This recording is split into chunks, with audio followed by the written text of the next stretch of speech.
Min Jannar sal-lum permezz tal-għajnuna tagħkom ilkoll ġbarna somma ta' 546,980 euro. 546,980.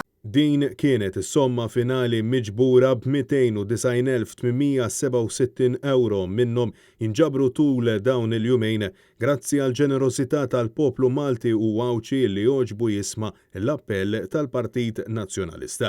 Dan wara illi 3 fil-għaxija ġiet fit-tmiema attività ta' jumejn maratona fejn il-Partit Nazzjonalista fakkar 38 sena mill-avvenimenti tal-Imnarja kif ukoll ġie mfakkar il-50 sena anniversarju tal-ġurnal In-Nazzjon.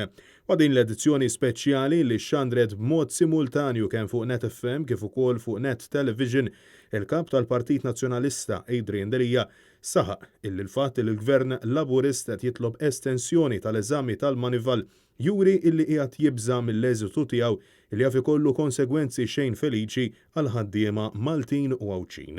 Mhux tal-li dal-Gvern mhux qed itina l-komfort, tal-li diġà qed naħsbu x'jista' jiġri wara u nistgħux nitolbu iktar żmien jekk ma ngħaddux minn dal-eżami. U aħna rridu nagħmlu ħilitna minn kollox, anke mill-oppożizzjoni biex lil pajjiżna ma ngħaddux minn din it-trawma. Adrian Delija saħaq illi l-fatt illi fl-isfond ta' dawn l-iskandli kollha l-Prim Ministru Robert Abela jgħid illi ma kellux għarfien dwarhom li l-eks Prim Ministru Joseph Muscat ma kellux idea b'dak illi kienu qed jagħmlu ta' taħtu u l-Ministru Edward Cicluna jgħid li l-Gvern huwa l-vittma dan huwa daħ f'wiċċ il-poplu. Minn fuq qed jgħid li l-Gvern huwa l-vittma, il-vittma l-poplu Malti.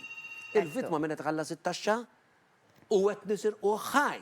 Il-vittma il-ħaddiem normali illi qed jagħmel minn kollox qed jirriskja qed jinsisti u mbagħad ikollok il-Ministri l-Gvern illi jisolħu dak. Fil-waqt li l-kap tal-Partit Nazzjonalista rringrazzja lil ħaddiema li jaħdmu fih dan il-medja tal-partit tal-ħidma sfiqa tagħhom u għatenna illi bil-bidla li twettqet fl-istatut il-bibien tal-Partit Nazzjonalista huma miftuħa għal kull min irid ikun parteċipi għal ġid komuni.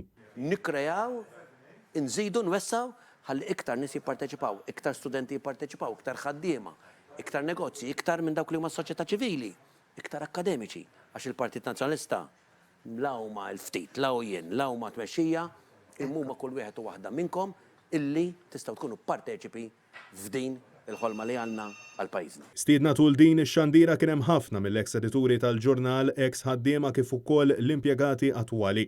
Preżenti wkoll kien hemm it-tmexxija tal-Partit Nazzjonalista illi rringrazzjaw il-ġenerożità u l-qalb kbira tal-poplu Malti Wawċi illi jagħtu sosten kontinwu sabiex tissaħħaħ id-demokrazija f'pajjiżna u l-vuċi tal-ġustizzja.